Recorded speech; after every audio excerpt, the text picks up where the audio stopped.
Welcome, noble viewers, to a journey through aesthetic realms on Supreme Master Television.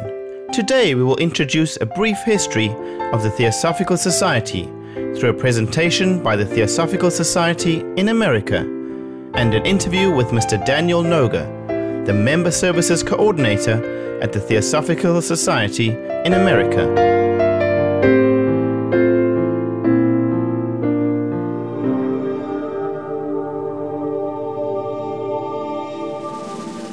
All over the world, from ancient times until the present, a timeless wisdom has been given to humanity by such great teachers as Lao Tzu, Confucius, Zoroaster, and Christ.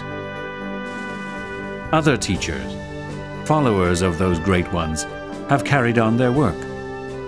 In modern times, one such follower was Helena Petrovna Blavatsky.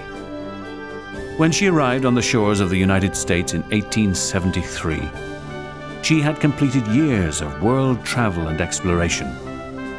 Her many years abroad had been nothing less than a spiritual pilgrimage.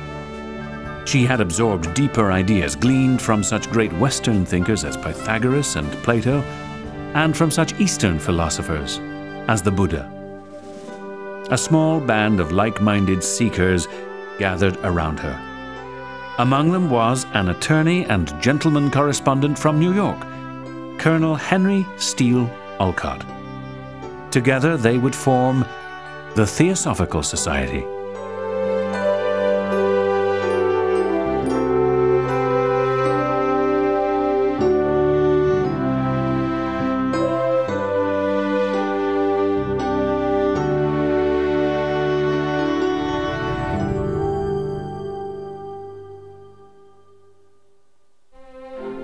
Henry Olcott was a man of many accomplishments.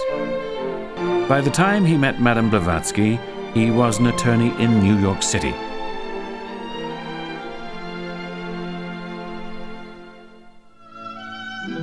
Helena Blavatsky was born in 1831 of a noble Russian family. As a child and teenager, she was strong-willed and impulsive. Perhaps the crucial element of her character came from the model of independence offered by her mother. Married to the Russian official Nikifor Blavatsky when she was only 17 years old, young Helena almost immediately left her husband to travel extensively through the Orient, Eastern and Western Europe, and the Americas, seeking out those experienced in esoteric knowledge. On her 20th birthday, while in London, she met her spiritual teacher, Mahatma Maurya, who would guide her in her later work with Theosophy. She studied Buddhism and Hinduism firsthand, and with the help of a Tartar shaman, is reported to have crossed the border into Tibet. In the 1850s, her adventurous spirit even brought her to the United States, where she traveled from New York to Chicago, continuing westward by covered wagon with a caravan of pioneers. Finally, in 1873, at the age of 42, Madame Blavatsky was ready to share with the world her insights gained from those marvelous adventures. Mahatma Maurya, the spiritual teacher, whom Madame Blavatsky met in London, was a handsome Rajput prince who was part of an Indian delegation visiting Queen Victoria of England. Though there were no outward signs of him being a spiritual master, Madame Blavatsky recognized him immediately as the master of her dreams. A picture of Master Maurya was drawn by German painter Hermann Schmieken under the direction of Madame Blavatsky. Apart from Mahatma Maurya, Madame Blavatsky also received telepathic instructions from another master by the name of Kutumi, one of the ascended masters who is helping humankind reach higher levels of consciousness. These two masters helped her to write her important works, Isis Unveiled and The Secret Doctrine. One of the first things that Blavatsky did in the United States was to investigate spiritualism, interest in which was sweeping America and Europe. She went to the Eddy farmstead in Chittenden, Vermont, where remarkable phenomena were taking place.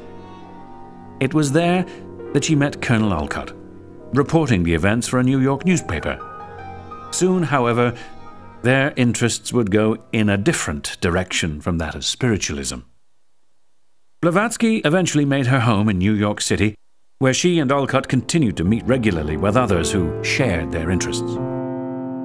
Mr. Daniel Noga is the Member Services Coordinator at the headquarters of the Theosophical Society in America in Wheaton, Illinois. The Theosophical Society is an international membership organization that was originally founded in 1875 in the state of New York. The three main co-founders were Helena Petrovna Blavatsky, Colonel Henry Steele Olcott, and William Quan Judge. William Quan Judge was one of the co-founders.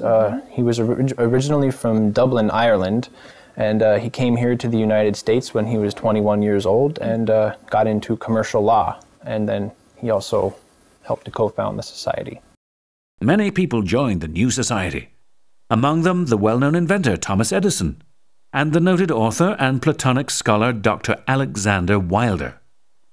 A friend of Madame Blavatsky's, Wilder helped her with the editing of her 1,300-page work, Isis Unveiled.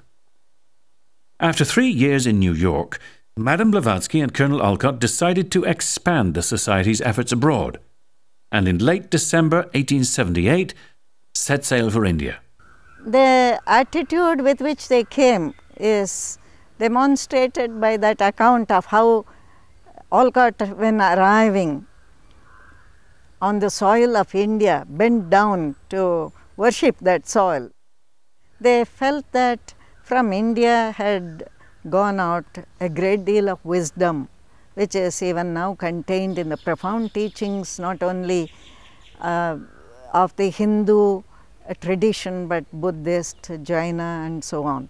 There was a spirit of tolerance as well here, of universality. India gave a place of shelter to many different people.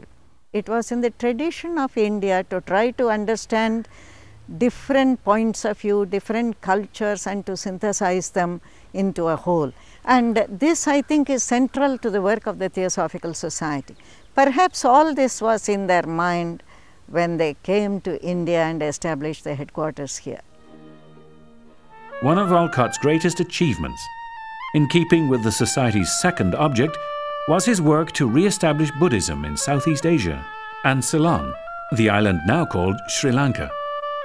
He organized the first Buddhist schools in Ceylon and obtained government grants from England such as were given to Christian schools.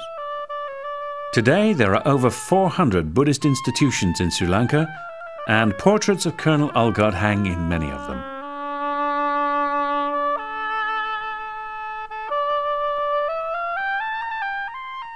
Working with the Buddhist high priest Sumangala, in 1889 he helped design the Buddhist flag, now flown in some 60 countries. When we return, we will learn more about the noble goals of the Theosophical Society.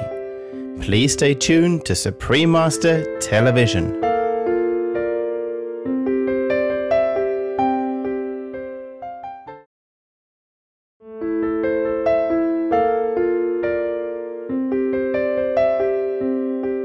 Welcome back to our program on the history and teachings of the Theosophical Society.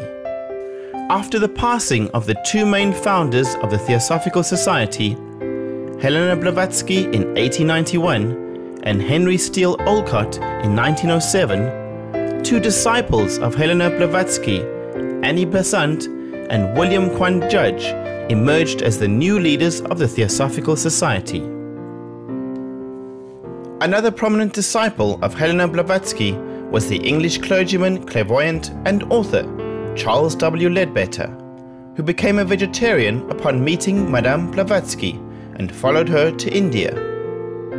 After Helena Blavatsky passed on, Charles W. Leadbetter became a close co-worker of Annie Besant. In 1895, 1 year after meeting Charles W. Leadbetter, Mrs. Annie Besant also became clairvoyant. Together they explored the universe, matter, thought forms, auras, and the history of humankind through the gift of their clairvoyance, and wrote several books together.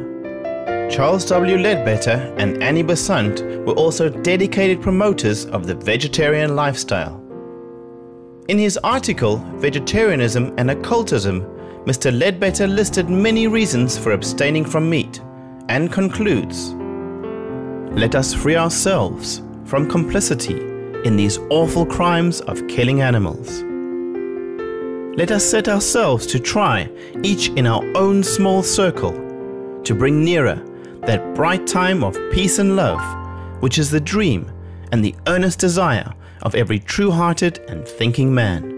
At least we ought surely to be willing to do so small a thing as this, to help the world onward towards that glorious future." Likewise, Dr. Annie Besant wrote about the importance of keeping a vegetarian diet for spiritual purification. As we carry on the purification of the physical body by feeding it on clean food and drink, and by excluding from our diet the polluting blood and flesh of animals, alcohol and other things that are foul and degrading, we also begin to purify the astral vehicle and take from the astral world more delicate and fine materials for its construction. In 1909, during one of his walks on the beach of the river at the headquarters of the Theosophical Society in Adyar, India, Charles W. Ledbetter met a young boy by the name of Jiddu Krishnamurti.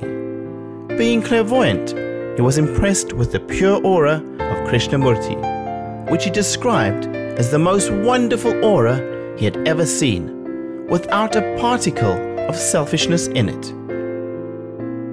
Charles W. Ledbetter and Mrs. Annie Besant believed that Krishnamurti was to become the world teacher whom they expected to come. They started the Order of the Star in the East to prepare members for the coming of a great spiritual message, which it was thought would come through Krishnamurti. She adopted the boy as her son, and he was educated in England. In 1929, however, Jiddu Krishnamurti renounced the role as the world teacher that he was expected to play and dissolved the Order of the Star in the East. From then on until his passing in 1986, Krishnamurti traveled worldwide to teach his message of self-reliance and self-knowledge and became a highly esteemed spiritual teacher. In the Constitution of the Theosophical Society, 3 main objects were declared. Mr. David J. Noga elaborated on them as follows. The first object of the society is to form a nucleus of the universal brotherhood of humanity without distinction of race, creed, sex, caste, or color, which is basically a way of saying that the organization is intended as a place for people to come together and put this ideal of brotherhood into practice. The society recognizes the unity of all humankind, that which we all hold in common and brings us together. So one purpose of the society is this brotherhood and the practice of that, not just in functions of the society, but in our day-to-day lives. The second object is to encourage the comparative study of religion, science, and philosophy, to realize that there are many different valid paths towards truth and understanding, and that it's important to honor them all, and in fact to compare what each one says, to see what comes out at the end as being held in common by all 3. And then finally, the third object is to investigate hidden laws of nature and the unexplained sort of the powers latent in humanity, the higher faculties that unfold through spiritual realization. It could even be argued that the practice of brotherhood is a power that's latent in humanity. Once it's unfolded, the power that it has is tremendous to change the world around us. Spiritual self-transformation and self-realization are also powers that unfold as we develop spiritually. Thank you, esteemed viewers, for joining us today on a journey through aesthetic realms. Please join us next Sunday, June 13th, for the second and final part of our program on the Theosophical Society. Coming up next is our noble lineage, right after noteworthy news. May heaven's love and light guide you always. For more details, please visit www.suprememastertv.com/AJAR.